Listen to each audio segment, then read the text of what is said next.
आज हम बात करने वाले हैं India middle east economic corridor के बारे में। आइए जानते हैं यह चर्चा में क्यों है। हाल ही में ग्रीस के प्रधानमंत्री किरियाकोस मित्सोटाकिस ने रायसीना डायलॉग का उद्घाटन करते हुए India middle east economic corridor अर्थात भारत मध्य पूर्व आर्थिक गलियारा को पुनः शुरू करने की बात कही है। आइए जानते हैं कि भारत मध्य पूर्व यूरोप आर्थिक गलियारा यानी कि IMEC परियोजना क्या है। यह परियोजना वैश्विक बुनियादी ढांचे और निवेश हेतु साझेदारी यानी PGII का हिस्सा है।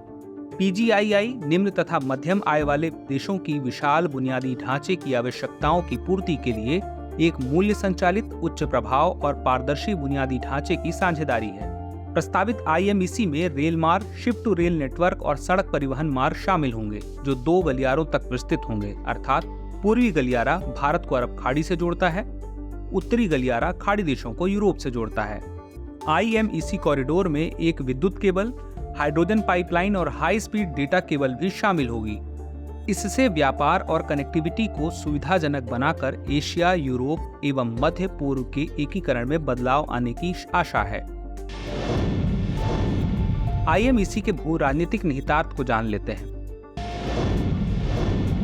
IMEC को यूरेशियाई क्षेत्र में चीन के बेल्ट एंड रोड इनिशिएटिव के संभावित प्रतिकार के रूप में देखा जाता है।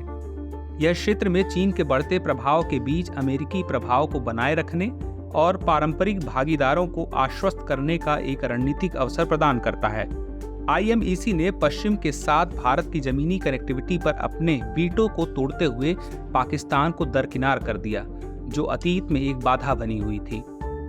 IMEC में अंतर क्षेत्रीय कनेक्टिविटी को बढ़ावा देने की क्षमता है और यह अरब प्रायद्वीप में राजनीतिक तनाव को कम करने में मदद कर सकता है। गलियारे के मॉडल को अफ्रीका तक बढ़ाया जा सकता है, जो अमेरिका और यूरोपीय संघ की ट्रांस अफ्रीकी गलियारे को विकसित करने की योजना के अनुरूप है। यह अफ्रीका के साथ अपने संबंधों को मजबूत करने और इसके बुनियादी ढांचे के विकास में योगदान करने के भारत के इरादे को भी दर्शाता है। IMEC के आर्थिक निहितार्थ को भी जान लेते हैं। IMEC प्रमुख क्षेत्रों के साथ अपनी व्यापार कनेक्टिविटी बढ़ाकर आर्थिक विकास को बढ़ावा देने हेतु भारत के लिए एक परिवर्तनकारी अवसर प्रस्तुत करता है।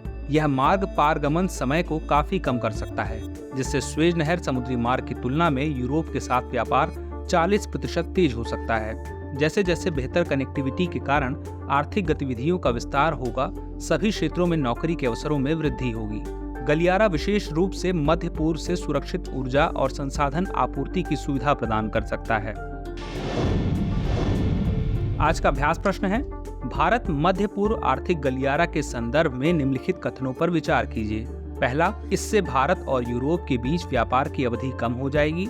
दूसरा, इसे चीन की BRI परियोजना के प्रतिकार के रूप में देखा जा रहा है। उपर्युक्त कथनों में से कौन सा या से कथन सही है या है? ऑप्शन है A केवल 1, B केवल 2, C 1 और 2 दोनों, D ना तो 1 और ना ही 2।